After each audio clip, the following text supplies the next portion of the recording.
Сіздер білесіздер ме? Абай Құнанбайұлы туылған кезінде оның шын есімі Ибрахим болды. Алайда әжесі Зере оны еркелетіп Абай деп атаған. Және де дәл осы есіммен ол барлығына танымал болды.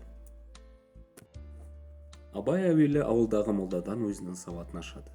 Әрі қарай өзінің оқуын медреседе және де орыс мектебінде жалғастырды.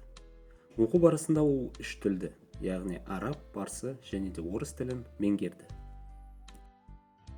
Оқудың аяқталуына қарай Абай Құнанбайұлы өзінің алғашқы өлеңдерін жаза бастады.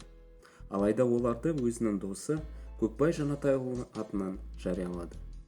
Абайдың әкесі Құнанбай кезінде ел басқарған адам. Және де өзінің баласын 13 жасынан бастап ел ісіне араластырады. Алайда 28 жасқа келген Абай саяси жұмыстан алыстай бастайды. Және де өзін толықтай білім мен оқуға арнайды. Тек 40 жасына қарай Абай Құнанбайұлы өлеңдерін өз атынан жария етеді. Ұлы ақын Абайдың құрметіне республикамыздың барлық үлкен қалаларында оның есімімен аталған көшелер және де ескерткіштер орналасқан. Қызықты деректердің бірі 1995 жылдың тамызында Абай Құнанбаевтың 150 жылдық мерейтойында Қазақстан Республикасында 421 Абай есімді ұл дүниеге келді.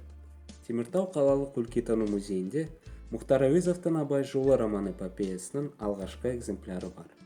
Және де осы туынды халықаралық әдебиет кітапханасына енді.